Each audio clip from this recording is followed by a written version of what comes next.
أعوذ بالله من الشيطان الرجيم بسم الله الرحمن الرحيم السلام عليكم ورحمة الله وبركاته.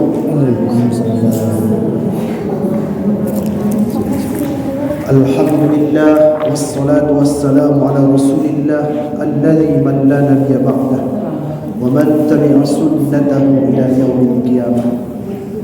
Bapak, ibu-ibu, orang-orang tua saya, adik-adik yang saya hormati, kembali kita mengaji pada malam hari ini, pertemuan yang ke-105, Selasa 10 Januari tahun 2023. A'udzu billahi minasyaitonir rajim. Bismillahirrahmanirrahim.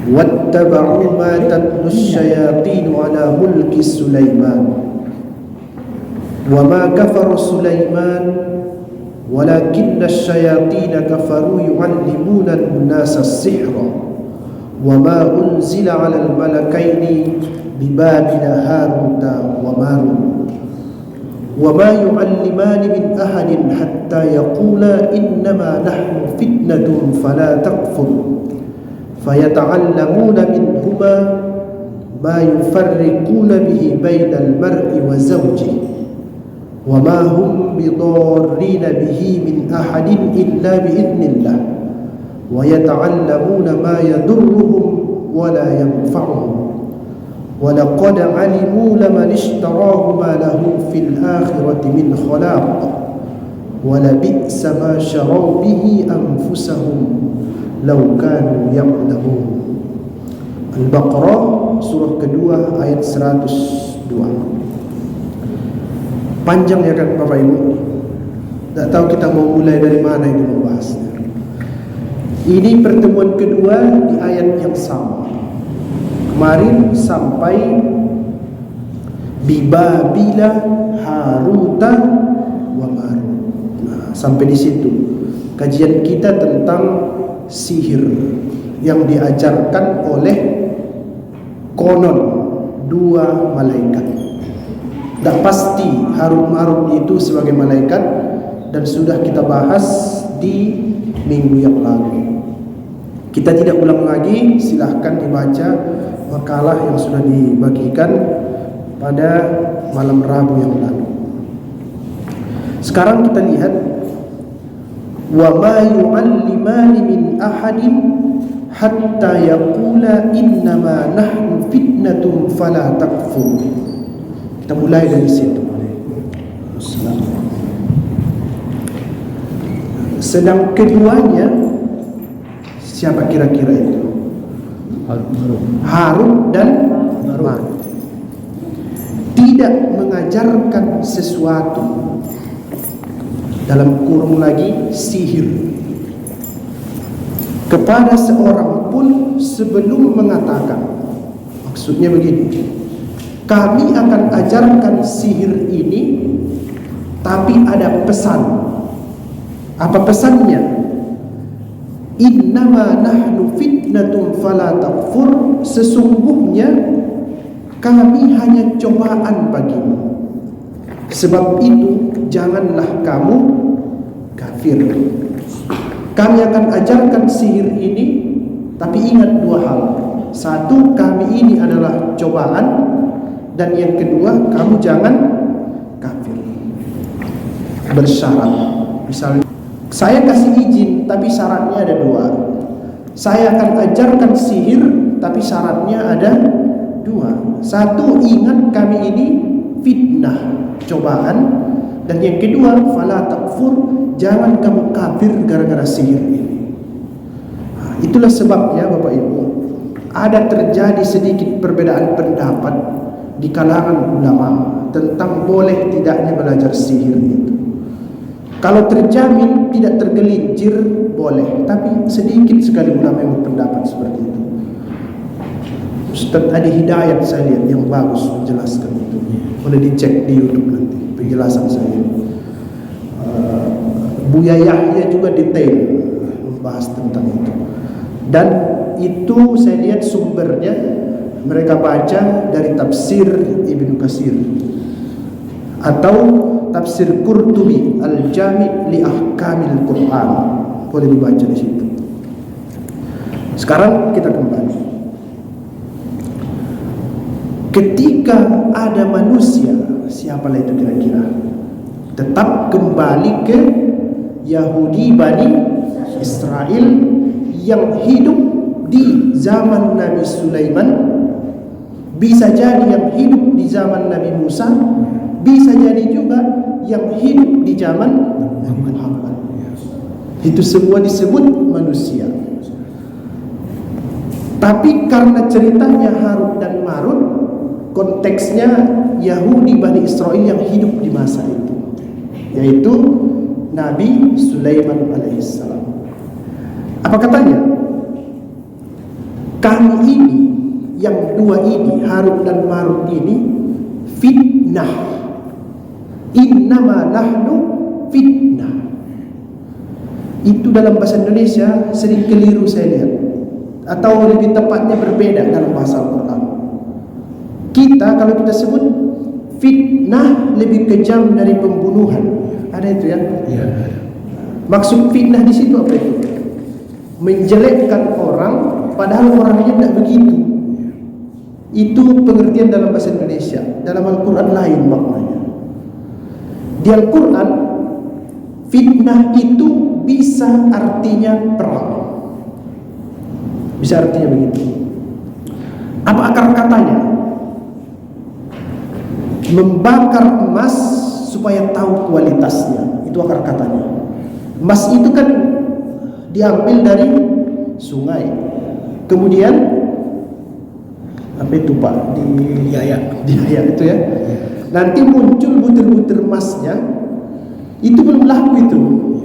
Belum seperti yang di Sterling itu kan? Belum itu. Dibawa, dibakar lagi. Itu ada apinya panas tuh sampai biru kan warnanya. Setelah dibakar baru diletak di Sterling itu. Bahasa Arabnya itu fitnah. Menguji emas, membakar emas supaya tahu kualitasnya. Itu dalam bahasa kita cobaan. Begitu juga manusia itu harus ditempa dulu, baru nanti muncul kualitasnya. Kan gak ada orang itu dari kecil dimanja-manja, pas sudah besar bisa menghadapi tantangan. Itu gak ada. Dia harus difitnah dulu, disiksa dalam tanda petik dari kecil, baru mentalnya kuat. Nah, kita ini juga harus dibuat sakit-sakit di dunia ini, baru nanti jadi emas di surga. Begitu kira-kira. Apa namanya itu? Fitnah. Beda kan? Dengan KBBI tadi lain maknanya itu. Itu kami ini fitnah, alat untuk menempa kamu. Begitulah kira-kira itu.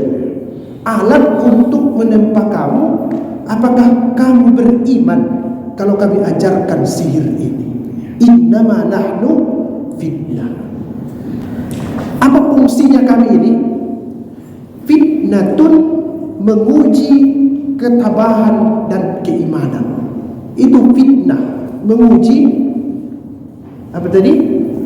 Ketabahan dan keimanan. Itulah dia. Setiap hari kita itu begitu di dunia ini. Cobalah perhatikan. Lepas dari satu kesusahan, muncul kesusahan yang lain. Betul kan? Iya. Itulah diuji kita, ditokok di sini macam emas tadi, ditokok lagi di sini, dibakar di sini, baru dia muncul cahayanya. Manusia itu difitnah. Bukan bahasa Indonesia ya? Diuji dia, dicoba, ditempa segala macam. Makanya umat Islam ini dia cuma dua itu hidupnya, takut, harap. Selalu cemas. Kan gak pernah Bapak Ibu, karena saking senangnya sampai lupa daratan. Itu orang mabuk itu. Selama dia normal, tidak ada kebahagiaan yang sampai ke puncak di dunia ini. Kalau dia umat Islam, dia hanya hidup di antara khauf roja, takut siksa Tuhan, berharap dengan rahmat Tuhan. Itu saja itu. Kita ini nggak bisa bahagia karena kita ini sedang difitnah, diuji. Macam Mas tadi, ini aku di toko sana, dibakar sana, begitulah kira-kira. Salah satu bentuk ujian itu yang paling sulit dihadapi manusia, kesenangan. Orang kalau senang sering lupa, kalau susah ingat tuh, oh sakit kali tanganku ini, matilah aku ini, katanya kan. Pas sudah sehat, pergi dia jalan-jalan, tak sholat pula pas jalan-jalan itu. Nah, sekarang salah satu bentuk ujiannya itu dua malaikat yang mengajarkan sihir. Nah, siapa yang lolos? Nanti kita lihat ya. Kenapa disebut dia fitnah? Karena Bapak Ibu sekalian, orang yang mengerti dan mengetahui sihir sangat rawan tergelincir, rawan sekali itu. Ya, kita banyak perdukunan ya. Kemarin ada juga viral itu Pak, orang tua yang ngancam-ngancam, jangan bawa agama Arab ke Indonesia. Ada ya? Itu dukun. Kenapa dia merasa kuat? Karena dia dikawani jin, sehingga dia merasa kuat dan tergelincir. Nanti kita dalami masalah perdukunan ini. Tidak bisa rupanya Ustaz, ada hal-hal yang luar biasa terjadi kepada manusia. Bisa. Kalau terjadi kepada calon nabi, namanya irhas. Itu Nabi Muhammad itu waktu berdagang ke negeri Syam, dia diikuti pohon, dinaungi awan itu. Karena dia calon nabi, namanya irhas. Ajaib, tidak mungkin itu kan? Mana bisa orang jalan diikuti awan atau dinaungi awan? Kalau itu terjadi kepada calon nabi di luar kebiasaan, apa namanya Bapak Ibu? Irhas. Bukan sihir itu. Harus tegas.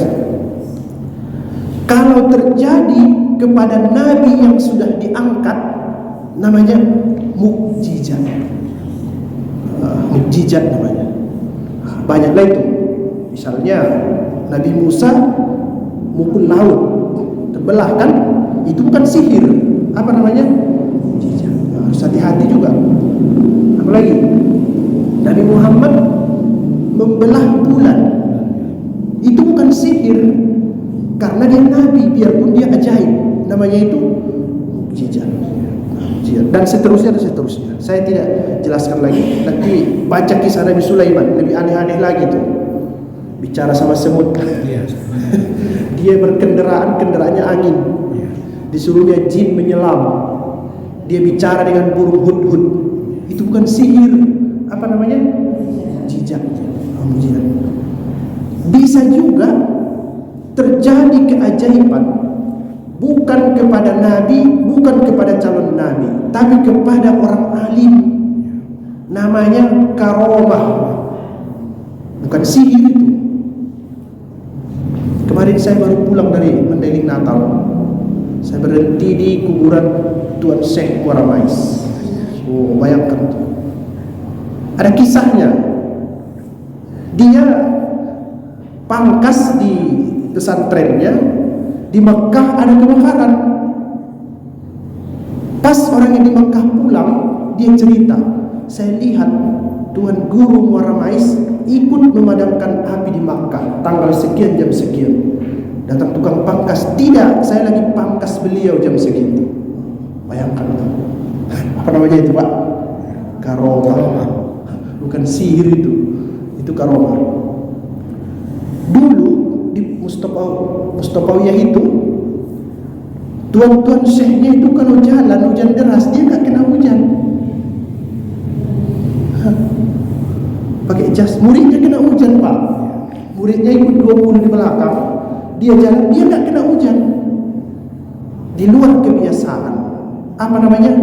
Karomah. Bukan sihir. Kalau mau lihat yang begini, pergi ke Tuan Syekh Basilam. Saya ada pengalaman juga itu. Anak yang nomor 2 megang-megang duit 200.000 Pak.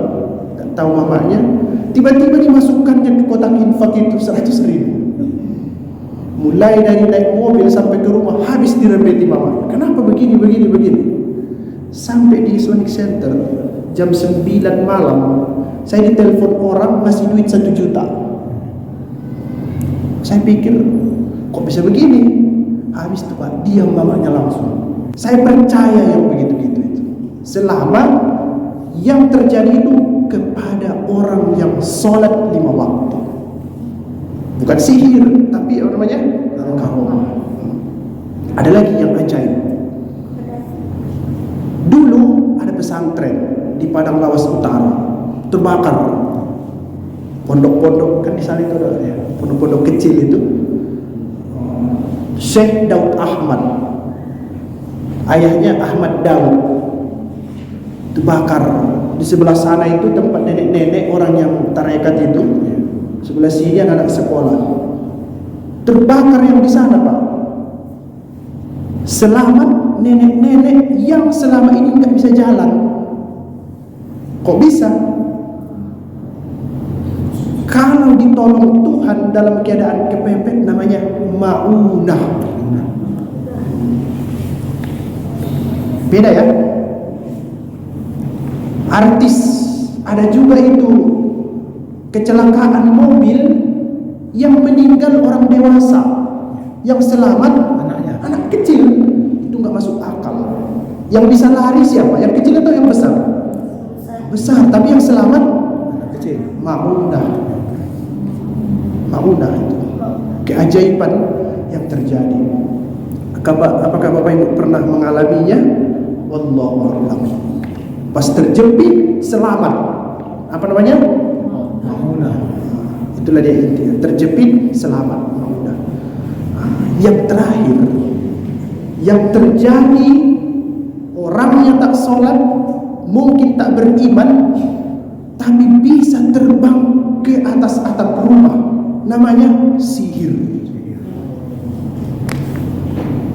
Bisa dilakukannya yang ajaib, tapi dia tidak patuh kepada Tuhan.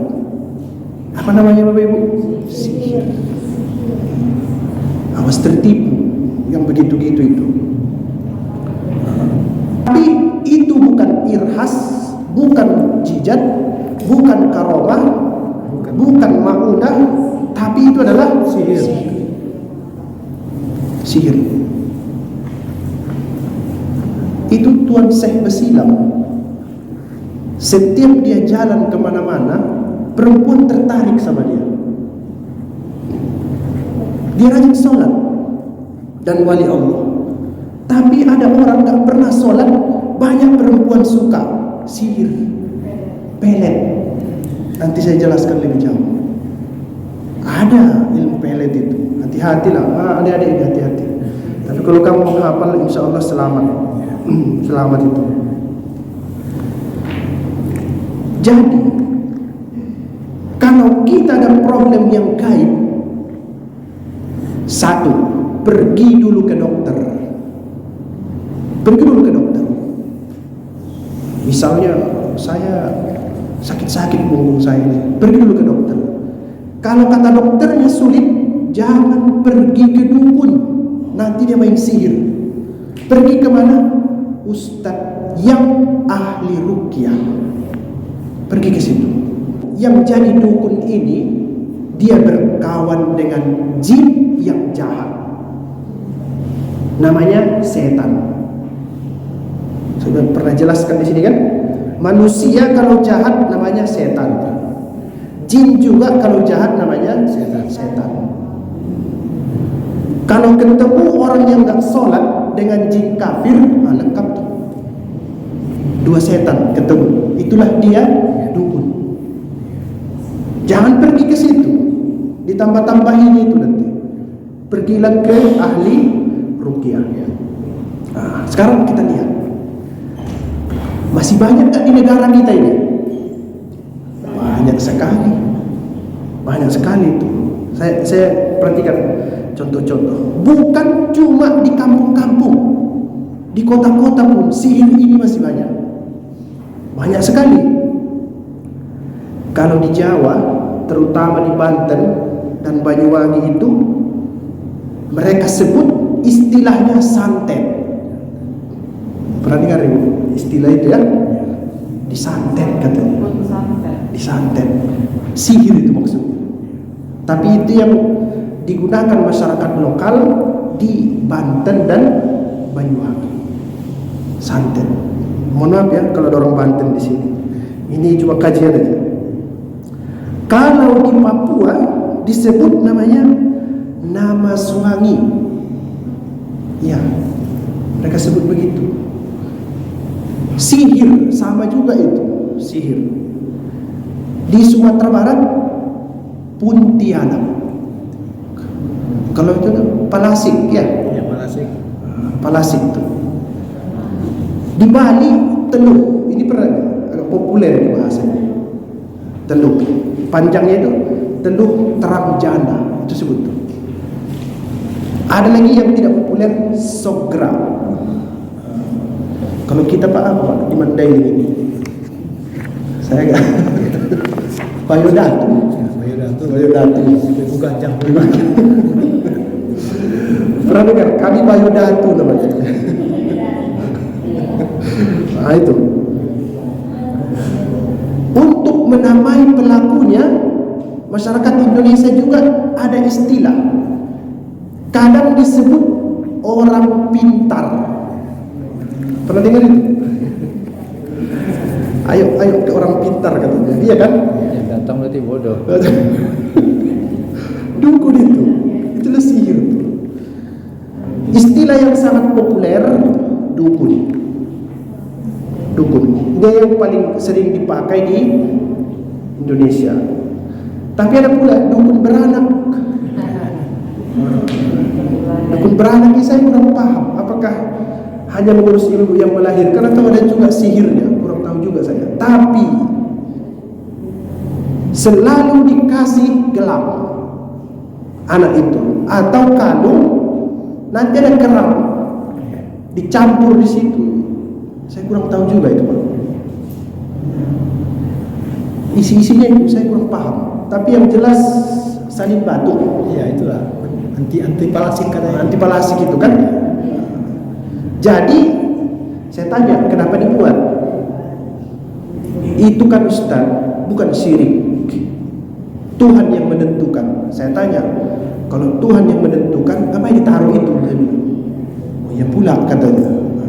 Tapi anak saya pakai itu sampai hari ini. Siapa yang buat? Neneknya. Asal dilepas, dipasangnya balik. Itulah. Tapi saya anggap itu hanya membersihkan daki aja loh. Kalau pasang kalungnya kan bersih di sini. Tidak ada itu. Itu tidak usah dipercaya. Tidak ada acara. Nanti kita jelaskan bagaimana menghindari sihir itu. Ada istilah yang agak alim disebut ahli hikmah. Ada juga itu. Sama semua itu. Orang pintar, ahli hikmah, dukun sama dengan tukang sihir. Itu kesimpulan. Jadi hati-hati kita ya Bapak Ibu. Kata Harun dan Marut, fala takfur. Jangan kafir kamu. Dengan apa? Dengan mempelajari dan menguasai sihir itu. Baru. Ini yang paling penting. Yang kedua ini. Kita lihat dulu benar-benar ya. Kalau nanti kejadian bisa jadi kita kenal. Apa kata Al-Quran?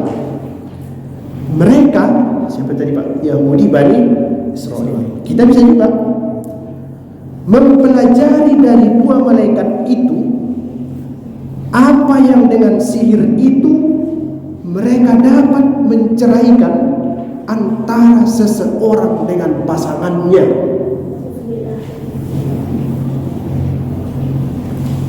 Saya cerita, saya banyak pengalaman yang begini karena hidup di kampung. Ada dulu tetangga kami, tapi udah meninggal. Dua-duanya udah meninggal. Setiap hari bertengkar. Setiap hari, suami istri datang ke rumah. Lain jolo diami partahan. Apa artinya? Sorry Pak, Bapak yang ngerti. Iya. Kasih dulu sama kami jimat, supaya tidak masuk sihir ke rumah ini. supaya kami nggak terus bertengkar aja. Meninggal dua-dua. Bisa rupanya disihir orang supaya pisah, bisa. Bisa disihir orang supaya cinta sama kita, bisa. Bisa. Menggunakan apa tadi? Jin. Bisa. Baru kita lihat ya. Di dalam kitab-kitab tafsir, jenis-jenis sihir itu banyak. Ada yang disebut dengan sihir mahabbah. Itu tadi yang di awal itu. Apa namanya? Pelet. Mahabbah itu kan al-hub, al-habib, apa artinya? Cinta atau sayang.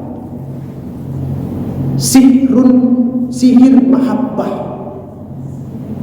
Saya ada pengalaman Pak mengobati orang begini. Tapi bukan saya mengobati ya, saya bawa ke tempat Ustadz Musdar di sana, di jalan Panglima Denai. Ini bukan iklan juga ini. Cuman saya banyak kenal dengan Ustadz. Saya sebut dia Ustadz Jin malah sekarang. Karena saya lihat ahli kali mengurusi jin ini. Nah, pergilah ke sana, di dekat Masjid Jami Medan apa itu? Panglima Denai itu. Sebelumnya dari sana kita ada kuburan, masuk ke dalam. Ketemu nanti tanya, di mana Ustadz Musdar? Jenggotnya segini. Bukunya tebal, buku Pintar Jin judulnya. Beli bukunya. Itu menarik itu dibaca-baca itu. Satu lagi bukunya Ruqyah, baca tebal-tebal. Biasanya dijualnya itu di tempatnya itu. Pas saya bawa orang ke situ, Pak. Kenapa ini Ustaz katanya? Saya bilang dia nikah lari. Pergi dia, Pak. Lari dia dari rumah. Anak itu dibaca Ustaz itu, masuk pakai mukena anak itu, dibaca ayat, nangis dia.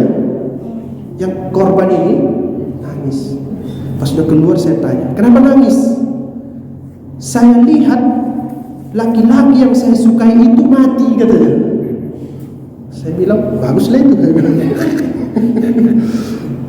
Jin itu, jin. Selama Ustaz itu baca ayat nangis dia. Rupanya yang nampak tadi apa? Laki-laki yang ganteng itu menurut dia, menurut saya jelek sekali. Meninggal. Minggu lalu saya sebut yukhayyalu ilaihi min sihrihim annaha tas'a. Terbayang oleh dia seakan-akan. Ada itu kan? Padahal tidak. Karena cuma seakan-akan. Sama dengan tali dan tongkat yang dilemparkan penyihir Nabi Musa itu seakan-akan ular.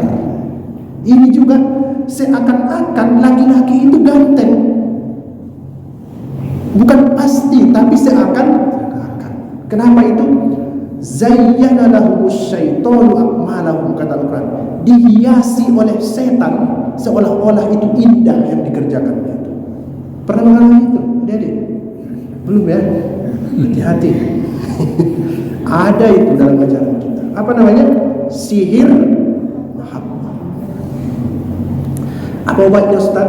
Tunggu dulu nanti saya jelaskan supaya nggak kena. Sihir robotun, ikatan. Inilah Pak, apa itu Pak? Tanam-tanaman itu. Kadang di bawah tangga itu ada diikat rambut. Ada itu kan? Rambut. Kadang ada besi, ada namanya itu sihir robotun, ikat-ikatan. Ada nanti wa min syarrin naffasati fil uqad. Diikatnya baru ditiupkannya mantra, orang yang di rumah itu bisa terpengaruh. Namanya itu robotun. Banyak itu kejadian. Ada lagi sihir marad, santet. Ini yang buat sakit itu. Bisa orang disantet sakit sampai mati, bisa. Bisa itu. Cerita lagi ya Pak. Persaingan jadi kepala sekolah. Disantetnya Pak. Jadi kalau di daerah-daerah itu bukan cuma uang, tapi juga dukun 3D atau 4D kadang. doa, duit, deking, dukun. Sihrun marad, dibuatnya orang sakit dengan sihirnya itu. Bisa itu? Bisa, hati-hati. Apalagi sihir junun. Apa junun? Gila. Disihir orang supaya jadi gila. Bisa juga itu. Ada namanya humul, malas. Pernah ini Bapak Ibu alami? Apa-apa malas. Sholat malas, zikir malas. Tapi malas sekali, semua malas. Mau dia apa?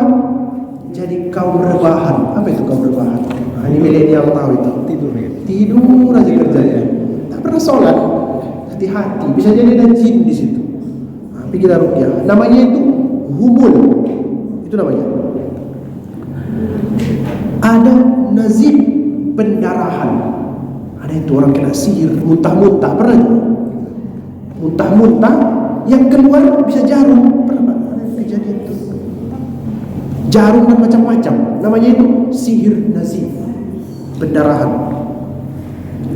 Sihir khawatif, bisikan. Pernah lihat orang dia waras, tiba-tiba gila, ada saja yang didengar dia ngomong sama dia. Ada bisikan-bisikan tak dari mana. Khawatif, bisa kejadian seperti itu. Ini juga harus dipercaya. Taktilul jawaz, penghalang jodoh. Ada kan? Tidak laku-laku. Boleh saya ruqyah karena saya lama nikah, silahkan. Asal laki-laki nengok dia, jelek kali tengoknya, padahal cantik kawan tuh. Rupanya dikirim orang jin untuk menutupi kecantikannya. Apa namanya? Taktilul jawaz. Itu istilahnya di buku tafsir itu. Penghalang jodoh. Ada juga adamul injab, itu istilahnya, yaitu dibuat orang jadi mandul. Bisa juga. Dulu Pak Dr. Sarbain almarhum, Allah yarham, pernah cerita sama saya. Waktu baca, kami dulu sering baca tafsir At-Tabari di kantor. Pas sampai sini, beliau bilang begini, tahu katanya, ada itu orang melahirkan tapi nggak bisa keluar anaknya katanya. Kenapa itu Ustaz? Saya bilang, sebenarnya dia itu disihir supaya mandul, tapi melahirkan juga. Terakhir ditahan jin itu kepala anak itu supaya nggak bisa keluar. Pernah kalau ibu nengok, susah kali melahirkan orang sampai meninggal.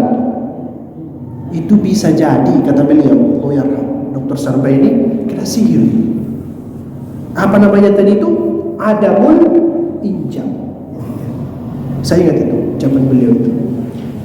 Memang ada itu Pak. Solusinya kadang dipanggil pula dukun. Wah, bertambah-tambah itu. Dia yang buat. Kenapa ditambahinya? Supaya dia dipanggil lagi. Kenapa dia dipanggil lagi? Supaya cair. Ya begitulah kira-kira. Yang terakhir, ini kaji kita. Sihir tafrik. Di ayat itu kalau Bapak Ibu baca di atas tuh, ma yufarriquna bihi bainal mar'i wa zawji, di atas itu bunyinya. Itulah tafrik, artinya itu pencerai. Apa itu? Disihir keluarga itu supaya dia pecah dan bercerai. Ditanya, kenapa dia disihir supaya cerai? Jin yang jahat suka orang bercerai. Kenapa dia suka? Karena orang yang bercerai rawan maksiat. Kan begitu kan Pak? Dia tidak punya pasangan. Dan juga jin yang jahat tidak suka kalau umat Islam semakin banyak melahirkan keturunan. Karena kalau kita banyak, makin banyak orang baik, sehingga dibuat sihir tafrik. Pisah kalian supaya kalian tidak punya anak dan kalian rawan berbuat maksiat. Namanya itu apa? Sihir tafrik. Farraqo yufarriqu tafriqan. Sama dengan fa'ala yufa'ilu taf'ilan. Dulu sempat viral itu. Kaffaro yukaffiru takfiran. Ini farraqo yufarriqu tafriq, cerai, pisah artinya itu. Gitu ya Bapak Ibu sekalian. Sekarang kita lihat dulu tanda-tandanya. Mungkin sampai sini Pak ini, sampai habis ya. Karena ini penting, bisa kena kita ini. Apa yang terjadi dengan pasangan itu kalau kena dia? Satu, suka memperbesar masalah yang kecil. Perhatikanlah, kalau terjadi sama kita itu dalam keluarga, pertama-tama suaminya pulang, nggak direspon, lama-lama besar masalah itu. Sudah besar, dilempar istrinya periuk sampai ke halaman, dilempar suaminya sajadah sampai ke dapur. Udahlah, makin besar lah. Saya pernah juga dengan orang berkelahi kecil, tiba-tiba dilemparkan istrinya lobe suaminya. Oh, besar kali masalahnya. Kau itu pakai sholat kau lempar, ditamparnya 2 kali. Memperbesar masalah yang kecil menjadi besar. Salah satu cirinya berubah tampilan pasangan. Hati-hati juga. Tiba-tiba Pak, tak mau lagi berjilbab, iya kan? Kesana kemari jadi sosialita, dipengaruhi jin. Tidak betah di rumah, bisa juga. Emosi yang berlebihan, mudah curiga, KDRT, dan yang terakhir cerai. Ini ada yang meneliti ini di Jawa, tesis namanya. Inilah ciri-cirinya kalau dia terkena sihir itu. Baru nanti silakan dibaca. Apa solusinya supaya nggak kena? Mudah sekali. Banyak hadis tapi nggak saya cantumkan di sini. Diajarkan oleh Nabi Muhammad SAW. Sebelum tidur baca surah Al-Falaq, baca surah An-Nas, kemudian tiup kedua tangan dan usapkan ke seluruh tubuh, mulai dari kepala sampai kaki. Amalkan itu, insya Allah terlepas dari sihir yang macam-macam itu tadi. Selain itu, apalagi banyak membaca Al-Quran, terutama di rumah kita itu. Bisa juga dengan zikir. Salah satu yang direkomendasi Buya Yahya itu, yang sering itu di YouTube, Rotib Al-Haddad namanya. Rotib Al-Haddad. Setahu saya Pak, di Medan ini yang rutin membaca itu habis subuh, Masjid Akbar Baitus Sujud. Ini dia apa ini? Meteorologi ya. Nanti kalau sholat subuh, habis sholat pasti baca rotib itu. Setahu saya ya, karena tidak banyak saya keliling, dibaca itu Rotib Al-Haddad namanya. Ada di situ, lupa saya nama apa itu. Tapi beliau yang berdawakan dan selalu memimpin itu pagi-pagi. Itulah dia cara menangkal sihir. Baca surah Al-Falaq, surah An-Nas, tiupkan ke tangan, usapkan ke seluruh tubuh sebelum tidur. Atau sering baca Al-Quran, macam kita inilah belajar. Karena kalau kita baca Al-Quran dan belajar, malaikat datang. Kalau malaikat datang, jin pasti menjauh. Jin yang jahat-jahat itu. Termasuk juga dengan berzikir. Itu solusinya ya. Jangan pergi ke dukun, jangan. Sekali lagi saya katakan, jangan pernah pergi ke dukun. Kata Nabi, man ata arrafan, siapa yang datang ke dukun kemudian dia benarkan ucapan dukun itu, lam tuqbal salatuhu arba'ina lailah, tidak diterima salatnya 40 hari 40 malam. Jangan ke situ. Jadi di YouTube ini Pak dibilang, hei dukun